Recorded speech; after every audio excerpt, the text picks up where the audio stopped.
and socialism. They are overreaching. Get vaccinated or lose their jobs. Government between parents and kids. The infrastructure. Largest tax increase. The flow of migrants. And people, here's what we know to get to the facts. The stakes could not be higher. You know what's going to happen.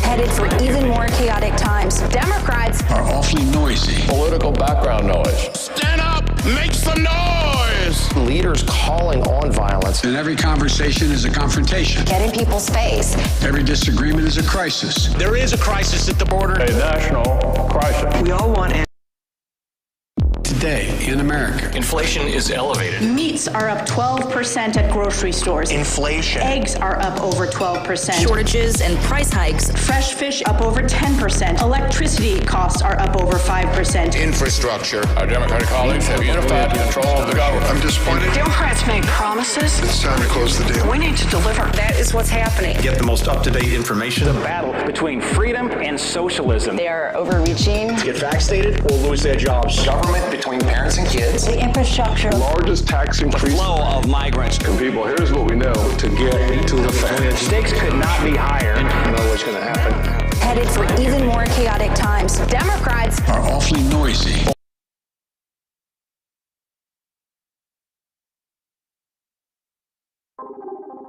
Welcome in to News and Views with Tom Lamprecht. The stories you've heard and the ones you need to hear. Look, here's the deal, guys. Should police officers be mandated to get vaccines or let go? Yes and yes. The mandates are working. No, I mean, come on. Freedom. Mr. Bannon. The American people deserve to know what he knew. The resolution is adopted. Contempt charge. Alec Baldwin fired that prop gun. Human remains found of Brian Laundrie. Your life, your values, your voice. This is News and Views with Tom Lamprecht on Talk 96.3 and 103.7.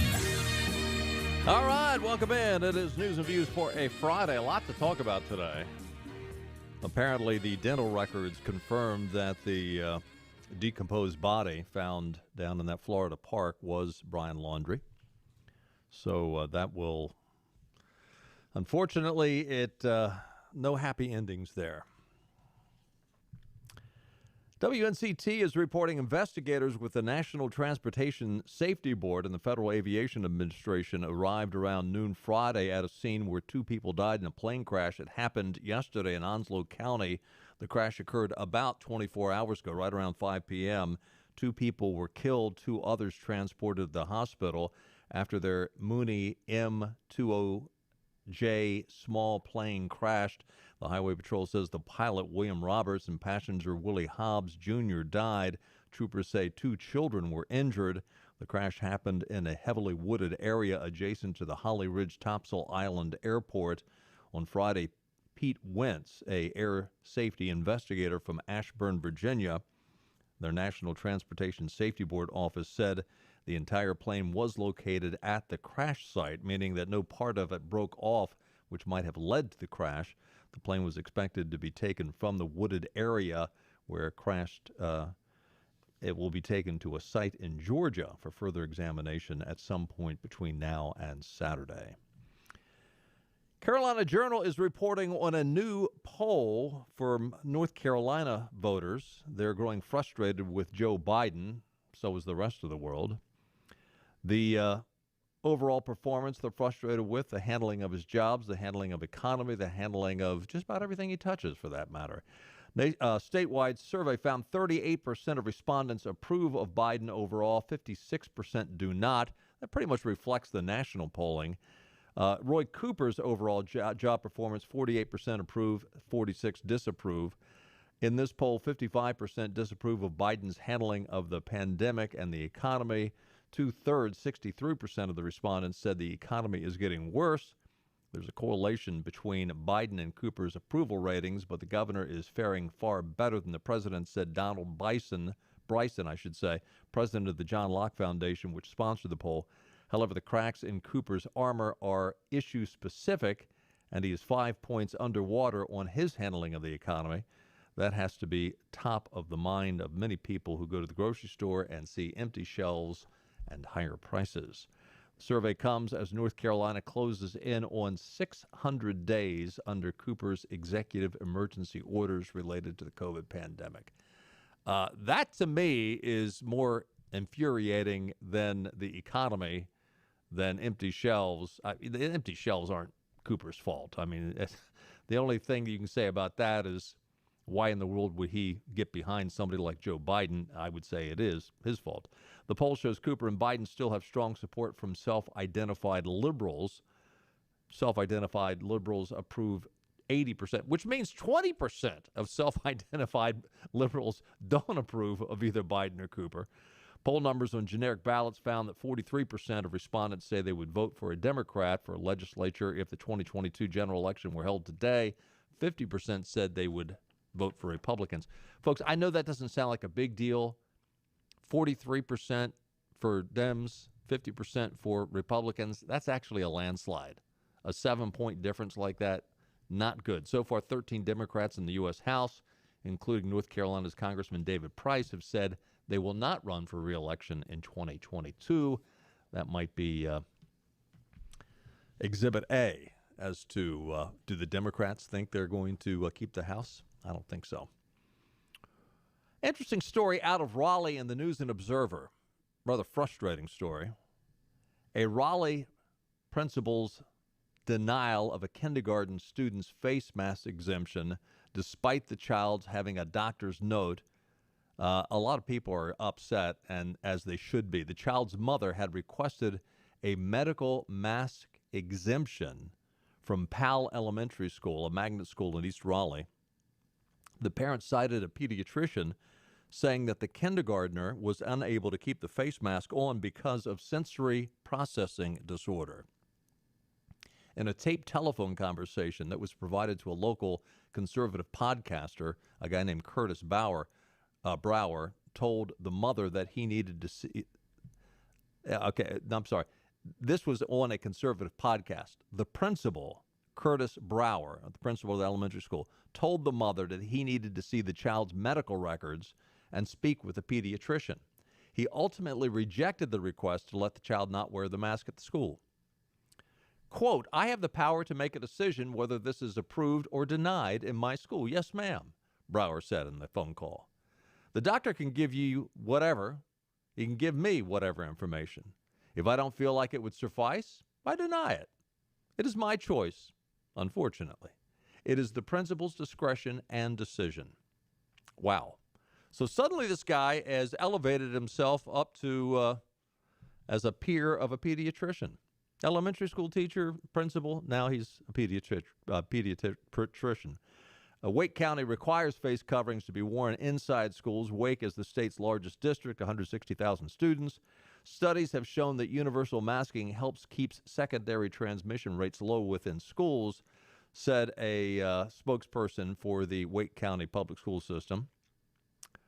Perhaps the reason why, and that person goes on to say, in fact, in the last 3 weeks, Wake County public school systems have no reports of secondary transmission of COVID-19 on school campuses.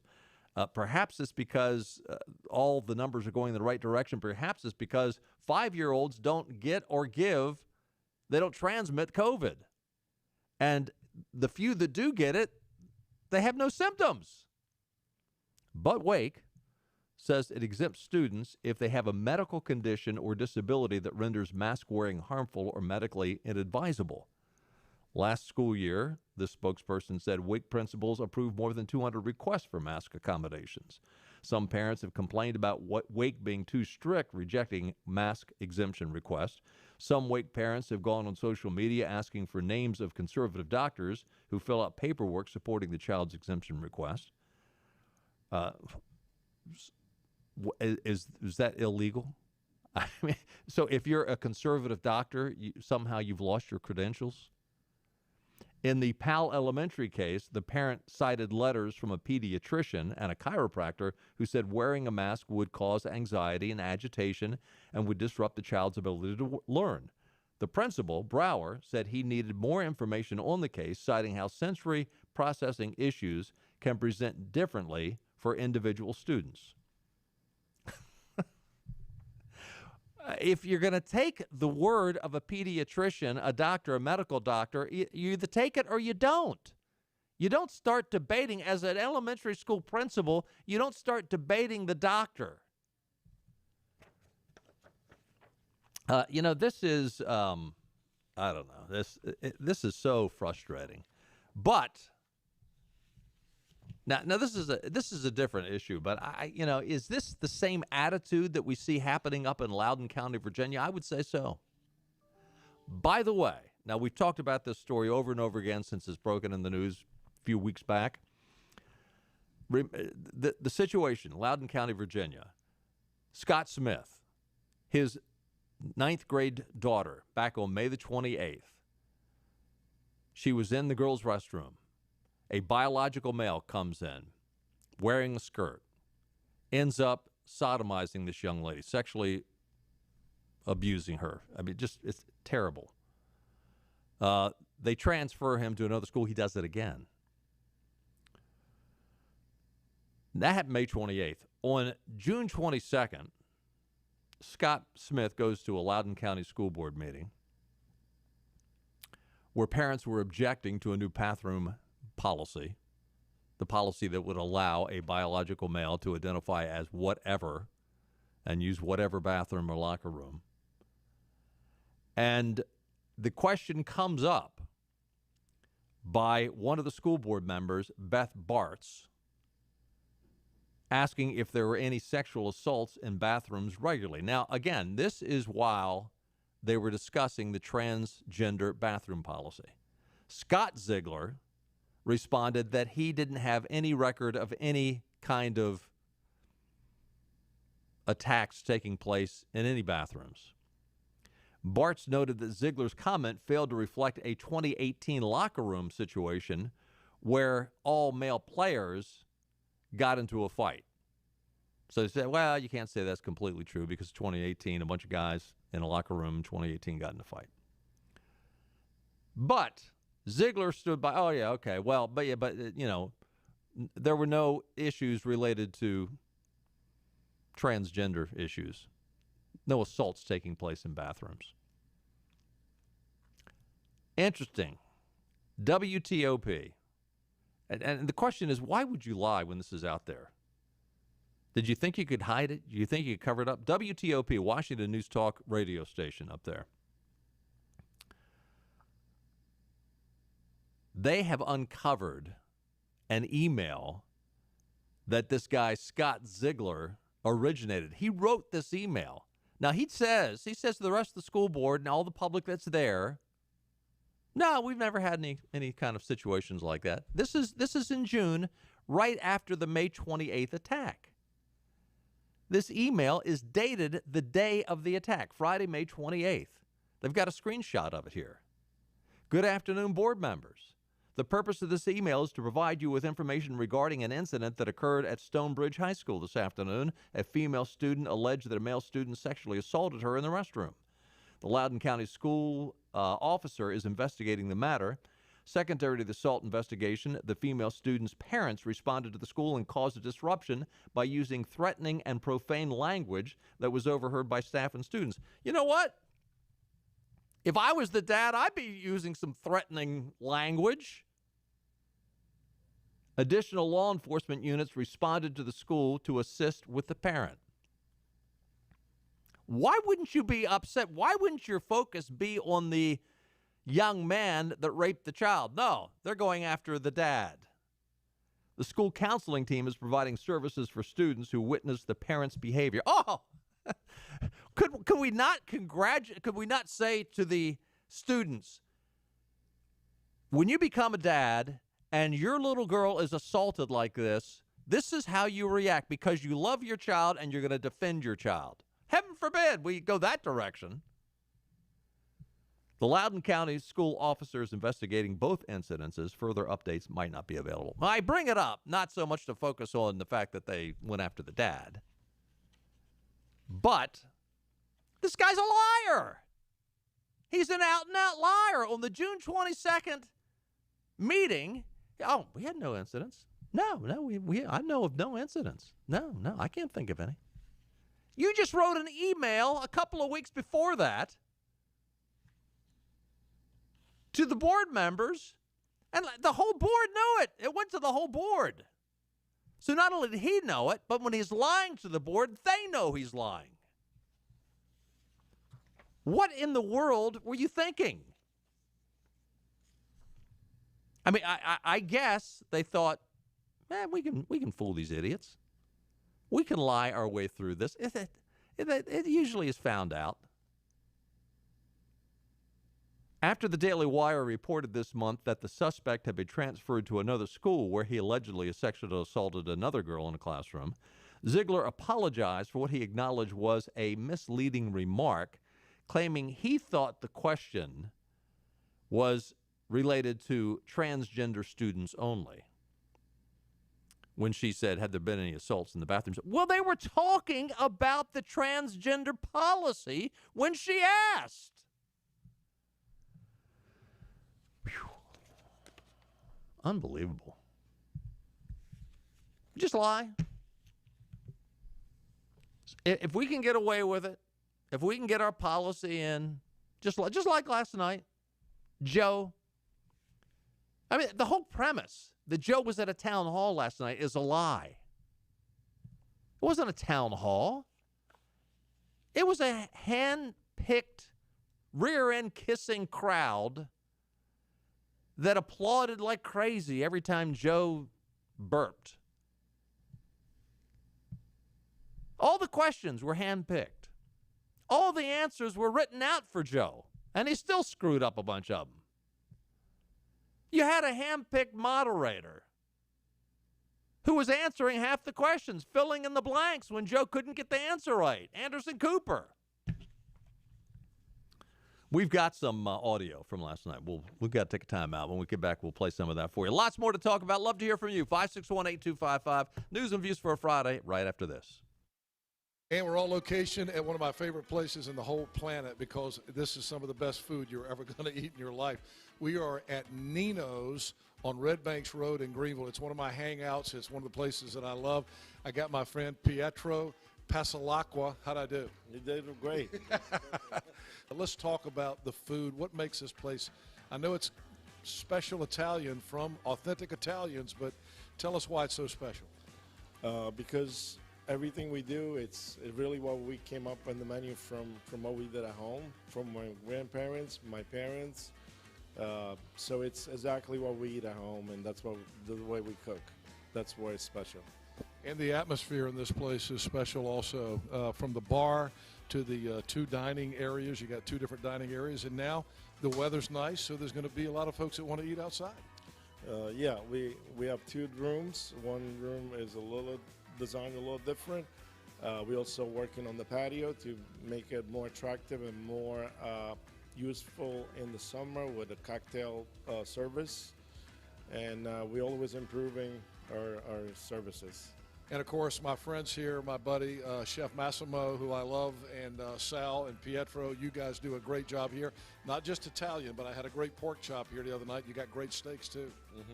Yes, we're also adding filet mignon in the future on our menu. And Massimo is coming out with a really good side dishes for it. And so we're really excited to come out with new meats and fish dishes.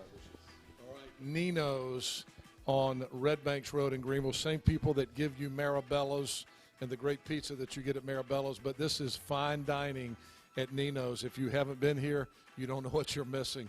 Come see them at Nino's on Red Banks Road. And Pietro, what is that famous saying about Nino's? The food that you enjoy with people that you love. Hi, I'm Richard Langley, and after helping my grandmother with an iPad she received as a gift, I realized how many other older adults may also have challenges with their own technology. Happy Grandma specializes in helping with any tech issue you may be experiencing. Whether it's setting up a new computer or TV, having issues with the printer or Wi-Fi, or showing you how to use your tech, we want to help you. To make it easier, we come directly to you with a smile on our face. When tech gets tough. When tech gets tough. When tech gets tough. When tech gets tough, get happy. Happy Grandma Senior Tech Support. Living easy is the sound of children laughing as you make memories with neighbors and friends. It's the sound of nothing at all. It's the smell of the salt air. Hear the waters against the marsh grass. See the beauty of our coast. Bow Coast, located in Beaufort, North Carolina. Southern Living's best. If you're vaccinated, you must wear a mask. Why? We need to get people vaccinated. Telling people who are vaccinated to wear a mask doesn't get more people vaccinated. Confusing the kids and the parents even more. Get the facts. Get the correct information. Eastern Carolina's news source is News and Views on Talk 96.3 and 103.7. Speaking of Joe Biden, today, October 22nd, 2021, is National Nut Day. 40 years ago today, 1981, the U.S. national debt hit $1 trillion. Today, it's $29 trillion. That's 29 followed by 12 zeros. How long would it take you to spend $1 trillion? If you spent $100 a second, it would take 317 years to go through $1 trillion. If you spent $100 a second, it would take you 9,193 years to go through $29 trillion. Yeah. Wow. Take a look at your weather forecast. Good-looking weekend forecast. A slight chance of rain tonight. Probably most of us will have just cloudy skies. Low tonight around 55. Saturday, lots of sunshine, high near 74. Tomorrow night, mostly clear, 49. Sunday looks good, sunny, high near 79. Sunday night, clear. Monday night, Sunday is going to be clear. Monday day is going to be clear. Chance of rain coming in on Monday night. We need the rain, by the way. Hot Air is reporting that Axios, which I guess is a fairly respected news outlet, this out of Axios. Trump is keeping a close tabs on his would-be rivals for the nomination. Florida Governor Ron DeSantis, former VP Mike Pence, and former Secretary of State Mike Pompeo. Now, we've talked about Pompeo. What we're hearing, this is out of Axios, Trump's most likely opponent is Mike Pence. I don't see it. I'm sorry. I don't see it. I don't see Pence running against Trump, and if he did, I don't think. Look, I know that a lot of people look at Donald Trump and say, "Oh, he's too caustic," but at the end of the day, they want a fighter in there. People want somebody that's going to play hardball like the Democrats play hardball. And is Donald Trump any more caustic than Chucky the Clown Schumer? Or Maxine Waters, or Nancy Pelosi, or anybody that works in the press department of the White House? Or Kamala Harris? I mean, Joe, you can't really say that about Joe because Joe doesn't even know what's going on. I just, that would shock me if Mike Pence even ran. By the way, we're coming down to the latter stages of the redrawing of the new maps for the state of North Carolina. And if you want to chime in, there's going to be some public hearings Monday and Tuesday. You can go up to Raleigh and be a part of meetings that will take place up there, in person and remote meetings, 3 p.m. both days, and online only hearings, 5:30 p.m. both days. For Eastern North Carolina, if you don't get up to Raleigh, again, Monday and Tuesday, 3 o'clock, and then at 5:30. But if you can't get up there, in Greenville, there will be a remote place that you can participate in these meetings. In Greenville at East Carolina University, the auditorium at the East Carolina Heart Institute, which is at 115 Hart Drive in Greenville, North Carolina. And that would be on Tuesday at 3 o'clock. On Monday at 3 o'clock, you can participate in these meetings at UNC Wilmington at the Lumina Theater, 615 Hamilton Drive in Wilmington, North Carolina. So, but they're going to be voting on these maps fairly soon.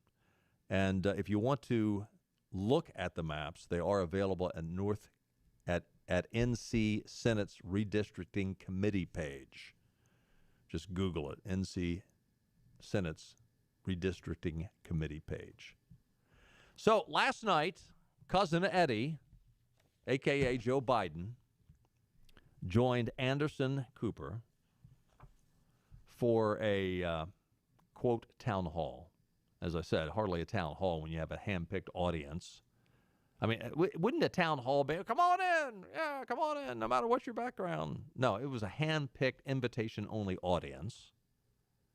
All questions had to be submitted ahead of time so that they could write out the answers and put them on the teleprompter for Joe.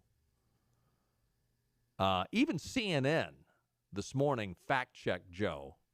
I watched it for 30 seconds. My wife and I were kicking back, sitting on the sofa, turned the TV on, said, let's flip over to the town hall. As soon as they flipped it on, this huge ovation. And I thought, I can't stand watching this show, this circus, this performance. I mean, was it like Kamala Harris? Did they actually pay the participants in the audience for clapping louder? Like when Kamala Harris had all those child actors on there with her?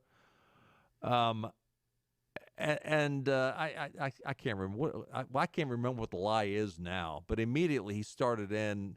He said, they had created more jobs than any president in the history of this country. And maybe technically it was true, but look what he was coming out of. You were coming out of this COVID pandemic shutdown created by the government, where everybody was sent home. And they lost their jobs. Yeah, I mean, was it anything that Joe did? But I'm surprised he didn't strain something or sprain something, patting himself on the back. But there's a whole list of things that even CNN came back and corrected. One of the things that came up was the fact that, when are you going to go down to the border? And even today, the White House, the Biden administration, hey, you're number one, Joe. You're number one. Migrant encounters at the southern border finished just below 200,000 in September. New record. 192,001 migrants were encountered in September, slightly down from 209,000 in August. And 213,593 in July, which means there's been more than 1.7 million encounters at the border in fiscal 2021, making it the highest number for a fiscal year on record. Congratulations, Joe. You're number one. White House Press Secretary Jen Psaki attempted to defend Biden on Friday, earlier today, for his unwillingness to travel to the southern border. Peter Doocy asked, why did Biden say he's been to the border? Psaki referencing, now this is her way of getting Joe out of that lie. Well, you might remember back in 2008, 13 years ago, when he was vice president, he did a drive-by down at the border.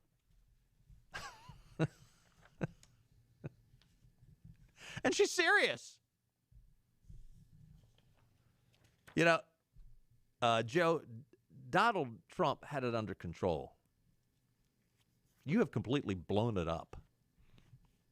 Donald Trump's been down the border several times since he's been out of office.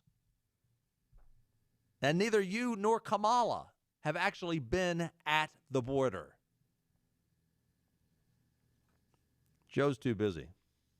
He said he's too busy putting out fires and investigating hurricane damage. He's too busy. Can't get down to the border. Come on. No, you can't, Joe. Why? Well, it came out today on the Joe's busy list of what he has to do. This evening, the President and First Lady will travel to Wilmington, Delaware. Will they remain there over the weekend? White House daily guidance states. Joe basically goes home to Delaware every weekend. For the record, throughout his 40 years in public office, and we assume Jen Psaki was telling the truth when he did a drive-by at the border back in 2007. I'll circle back on that one. I bet you will. The worst thing that Joe said last night when it came to the vaccines, Joe, cousin Eddie, who in December said he wouldn't demand vaccines be mandatory, he not only mocked unvaccinated Americans on Thursday for their freedom to make their own medical decisions, but he also endorsed the firing of first responders and police who don't comply. This is cut one, Clark. This is what he said when the whole vaccine thing came up. Should police officers, emergency responders, be mandated to get vaccines? And if not, should they be stay at home or let go? Yes and yes. By the way, I waited until July to talk about mandating because I tried everything else possible. The mandates are working. All the stuff about people leaving and people getting it, you have everyone from United Airlines to Spirit, all these airlines. We're not going to get all 96, 97% of the people have gotten the vaccine. All the talk about all these folks who are going to leave the military if they're mandated. Not true. You got about a 90-some% vaccination rate. I mean, so the idea is that, look, the two things that concern me, one are those who just try to make this a political issue. Freedom. I have the freedom to kill you with my COVID. No, I mean, come on. Freedom. So you're going to mock freedom. Joe, if you're really serious about this, why don't you allow for natural immunities? You never answer that, Joe. And by the way, Southwest Airlines, they were coming out and saying you're going to have to be vaccinated. They backed off, Joe. So your mandates aren't working. And the question is your vaccine working, Joe? That's the question.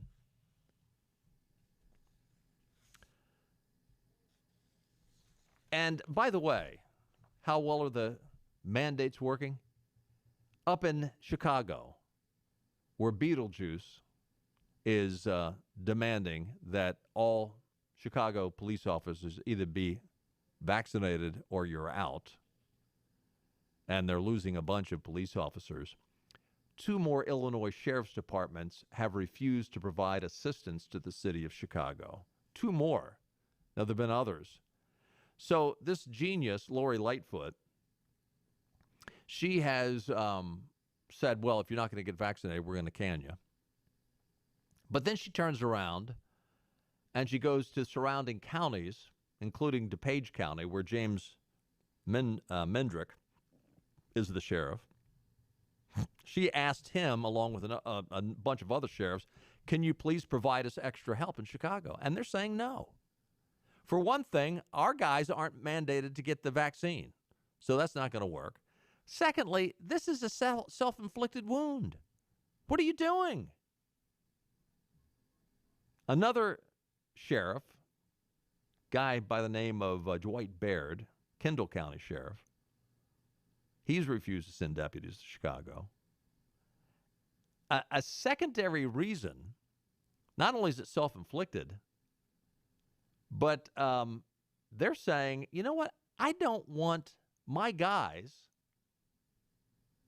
to receive any kind of treatment from the Cook County State's Attorney, Kim Foxx. Talk about nuts.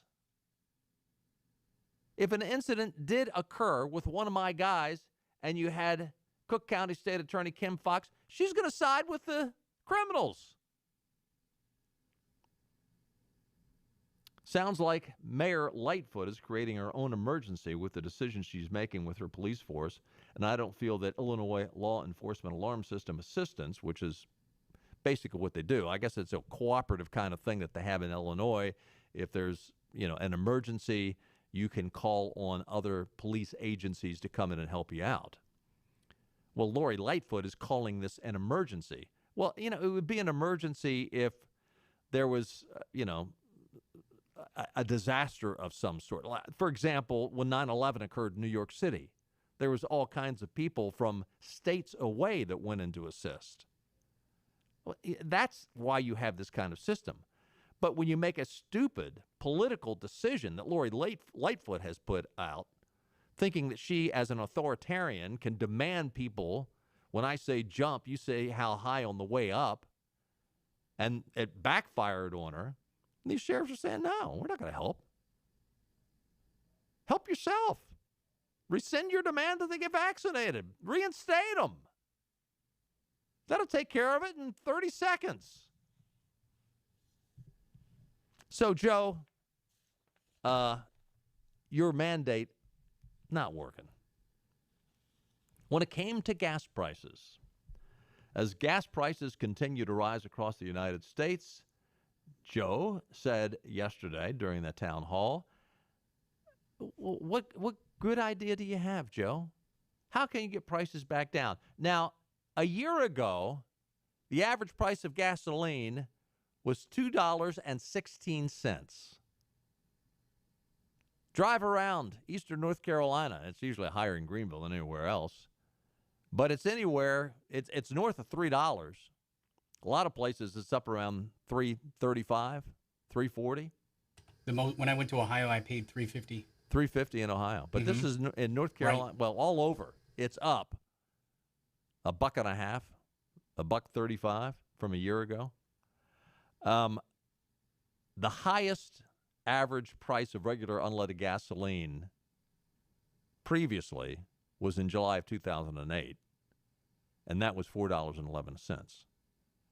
Yesterday, there was a gas station in California. This is the highest price recorded anywhere, $7.59 for a gallon of gas. $7.59. So the question came up, Joe, what are you going to do about gas prices? Anyway, so but I must tell you, I don't have a near-term answer. There's two things I could do. I could go in the petroleum reserve and take out and probably reduce the price of gas maybe 18 cents or so a gallon. It's still going to be above $3. And one of the things that I refused to have happen, because I didn't want anybody, I made a commitment, if you pass the stuff I'm talking about, not one single penny in tax would go against anybody making less than $400,000. And so if you notice, these highway bills are not paid for by gas tax. They're paid for by direct expenditures in other areas. So the average person doesn't have to pay more. But it's going to be hard. It's going to be hard. There's a possibility to be able to bring it down. Depends on a little bit on Saudi Arabia and a few other things that are in the offing. And first of all, it's interesting that he brings up the gasoline tax not going to the highways. The question is, why are they not going to the highways? That was why they are there, to pay for our highways and byways. But he's right, because too many governments are stealing the money, taking the money away from the highway fund and spending on other goodies. So the first question, instead of Anderson Cooper going, why don't you ask him, why are you misappropriating money that is designated to go for the highways? That's the first question that needs to be asked.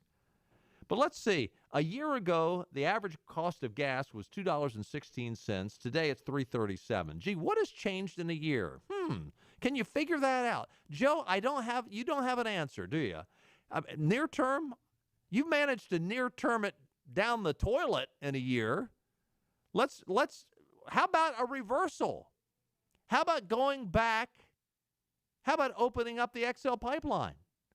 How about opening up fracking? How about opening up federal lands that these companies can pump gas off of, and natural gas? How about that, Joe? Does it take a genius to figure it out, Joe? Or you're more indebted to the environmental wackos? And you want to enslave us to Saudi Arabia. You want to take our money and put it back over to the Middle East where the terrorism originates from. You're a genius, Joe. We got to take a timeout. Stay with us. We'll be right back. Your trade is in high demand. That means your trading value has never been higher. Get to Greenville Toyota now. We'll pay more for your trade than ever before. Get cash on the spot, even if you don't buy from us. At Greenville Toyota, where our volume saves you money.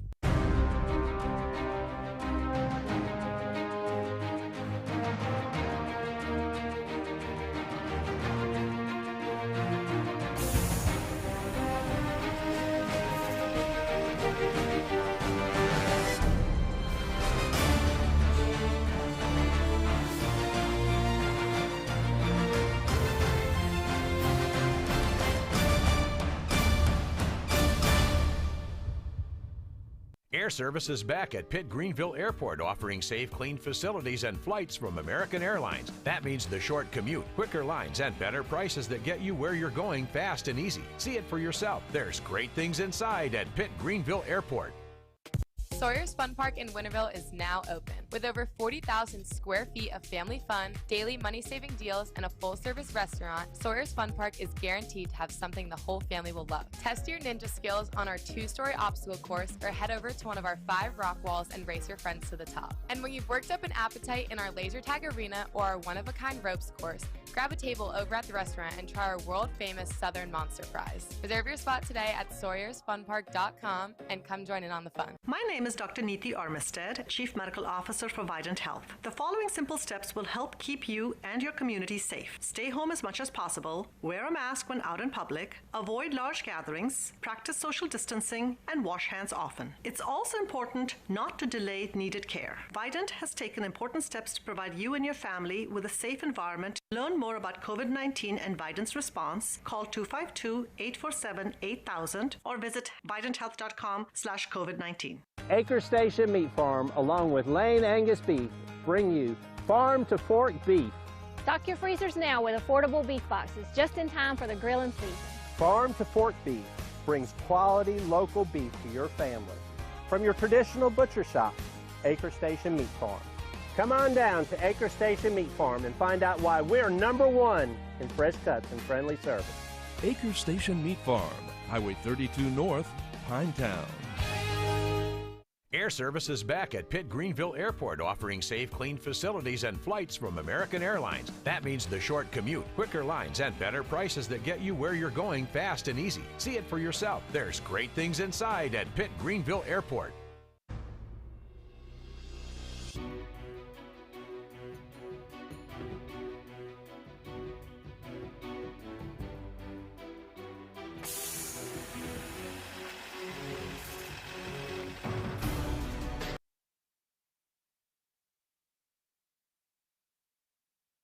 This is your Drive at 5 and ENC with Tom Lamprecht. Welcome back to News and Views on Talk 96.3 and 103.7. Well, here's another thing that Joe can brag about. New Gallup poll shows that Joe Biden has suffered a larger approval rating drop at the start of his term than any president since World War II, 70 years ago.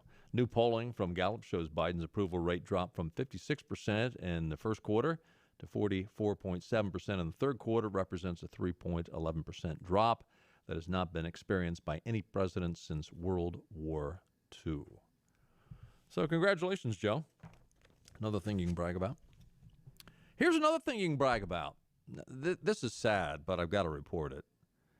New York Post is reporting an Afghan volleyball player on the girls' national team has been beheaded by the Taliban. I don't want to go into a whole lot of details, but this has been verified with photos. Mahabin Hakimi, one of the best players in the Kabul Municipality Volleyball Club, was slaughtered in the capital city of Kabul as troops searched for female sports players. Her crime was she played sports. Apparently, any female women that play sports, that is against the Taliban's wishes, and we will find you and we will kill you. But here's the point. And by the way, this happened right as the Taliban were taking over. They're trying to backtrack and figure it out, but it looks like she was killed on August the 13th, which was the final days of the Taliban's insurgency before seizing Kabul. Which means they took this young lady's life at the same time the Biden administration was telling us how they were sternly warning the Taliban that you better not violate any women's rights when you take over the country. And we said at the time, yeah, right. The Taliban's really going to listen to that. The Taliban is really going to listen to Joe Biden and women's rights. Have you had your head in the sand for the last 200 years, Joe. You're probably about that old, and your head's probably been in the sand the whole time. But we laughed at the fact that Joe Biden and his administration was seriously coming out. Well, we're warning them. We're giving them a stern warning. You better be on good behavior, young men. Otherwise, we're gonna don't you be naughty with these girls. And we're worried about taking Richard, please call me Rachel Levin, and making her a 4-star rear admiral in the healthcare whatever. Oh, it's so exciting. We got a transgender in our healthcare system.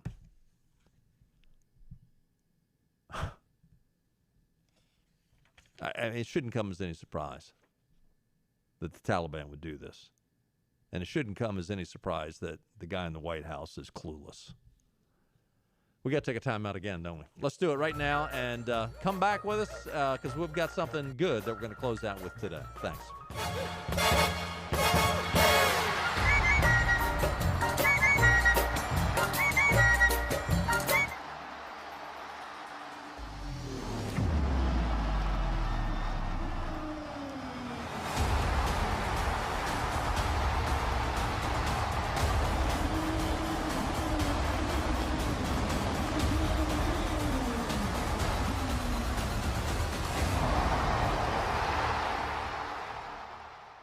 We're on location at Fabric and Home Furnishings, and I'm back with my friend Lisa Pendry. And Lisa's been telling me about all the great renovations that have been going on here in the store, and I've been looking around, and it looks fantastic. Tell us what you've done here. Well, we've knocked some walls down, we've painted, we've added some new vendors, lots of new exciting things going on. So we're making room for everybody to get what they need to transform their homes. Looks fantastic in here. Last time we talked, you were saying that you were able to deliver a lot faster than most other furniture stores. Is that still the case? It is. It's changed a little bit, but we're still looking at around 8 to 10 week delivery, and we do sell our floor samples right off the floor. All right, we always say that Fabric and Home Furnishings is more than just a fabric store, so tell us what the more is all about. What when people come in, what should they expect? Well, we love to get to know our customers. I have the best crew I've ever had, and everybody on my team is an interior designer. So we offer in-home design service, which we always have, but now they can each come out to your home after they work with you in here, figure out what's going on in your residence or your commercial property to pull it together and help you make everything beautiful. You got great folks here. I do. I can tell you, I haven't gotten to know them. It's like a family when you come in here, and everybody gets along well, and you can tell that these guys and gals really know what they're talking about when it comes to interior design. They do, and that's really what makes us different. We offer complete in-home design service. We don't charge a by-the-hour fee. It's a flat one-time fee. We work with you in here, in your home, in your business, and help pull everything together. All right, it's more than just a fabric store. Fabric and Home Furnishings in Arlington Village. Come see this lady. She's fantastic. Fabric and Home Furnishings. Come see the renovations here in Arlington Village. And thank you for the visit today. Thank you, Henry. All right, you got to come see what they've done in the store here on Arlington Boulevard in Arlington Village.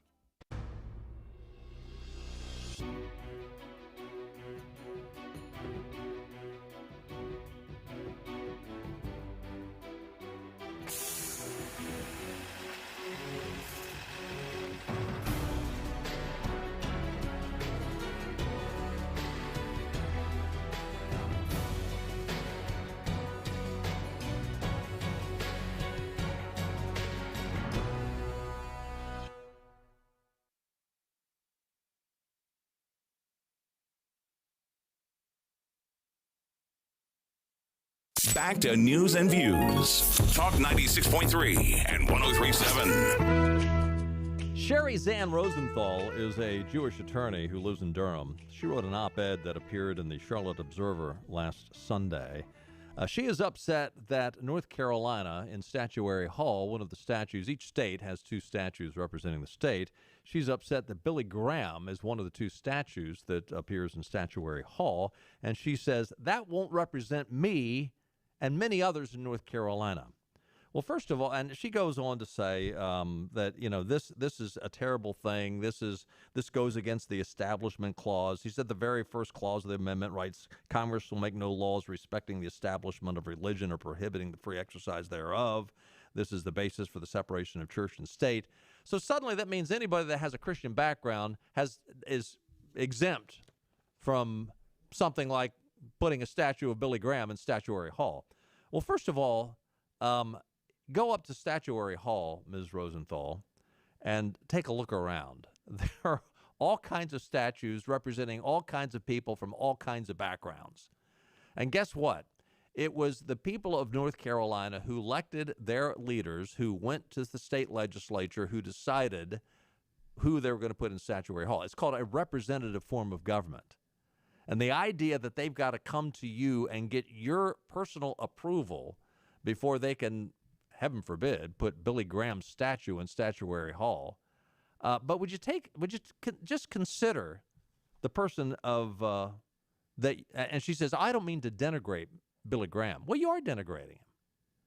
You're basically accusing him of the things that he did, the things that he stood for, and you're basically trying to say, well, since that doesn't represent me, that's not good enough. And if he was Jewish and he did the kind of things and led the kind of life that he would, I could get behind him.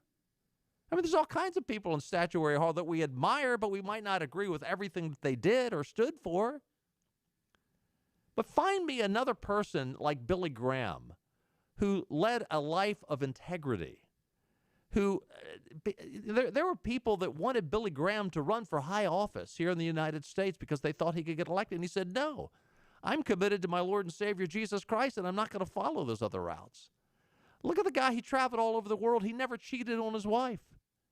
They followed certain rules that he would never be seen alone with another woman by himself. I mean, when he went to his grave, there was not a blemish on his record. Think of all the individuals down through the years who have had their lives turned around thanks to the ministry of Billy Graham and spreading the gospel. And for this individual to come up, but another thing too, all the years, there was no financial improprieties with Billy Graham.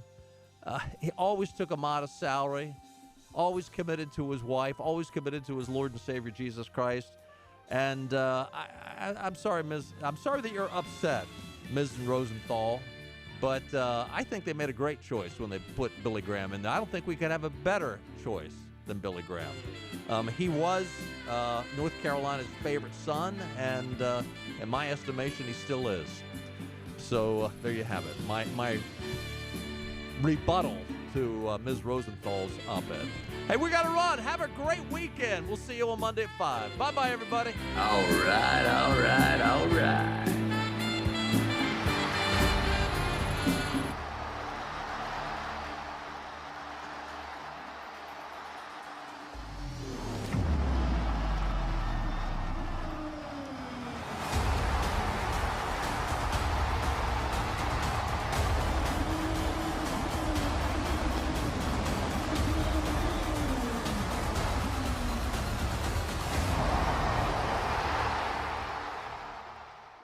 We're on location at Fabric and Home Furnishings, and I'm back with my friend Lisa Pendry. And Lisa's been telling me about all the great renovations that have been going on here in the store, and I've been looking around, and it looks fantastic. Tell us what you've done here. Well, we've knocked some walls down, we've painted, we've added some new vendors, lots of new exciting things going on. So we're making room for everybody to get what they need to transform their homes. Looks fantastic in here. Last time we talked, you were saying that you were able to deliver a lot faster than most other furniture stores. Is that still the case? It is. It's changed a little bit, but we're still looking at around 8 to 10 week delivery, and we do sell our floor samples right off the floor. All right, we always say that Fabric and Home Furnishings is more than just a fabric store, so tell us what the more is all about. What when people come in, what should they expect? Well, we love to get to know our customers. I have the best crew I've ever had, and everybody on my team is an interior designer. So we offer in-home design service, which we always have, but now they can each come out to your home after they work with you in here, figure out what's going on in your residence or your commercial property to pull it together and help you make everything beautiful. You got great folks here. I do. I can tell you, I haven't gotten to know them. It's like a family when you come in here, and Everybody gets along well, and you can tell that these guys and gals really know what they're talking about when it comes to interior design. They do, and that's really what makes us different. We offer complete in-home design service. We don't charge a by-the-hour fee. It's a flat one-time fee. We work with you in here, in your home, in your business, and help pull everything together. All right, it's more than just a fabric store. Fabric and Home Furnishings in Arlington Village. Come see this lady. She's fantastic. Fabric and Home Furnishings. Come see the renovations here in Arlington Village. And thank you for the visit today. Thank you, Henry. All right, you got to come see what they've done in the store here on Arlington Boulevard in Arlington Village.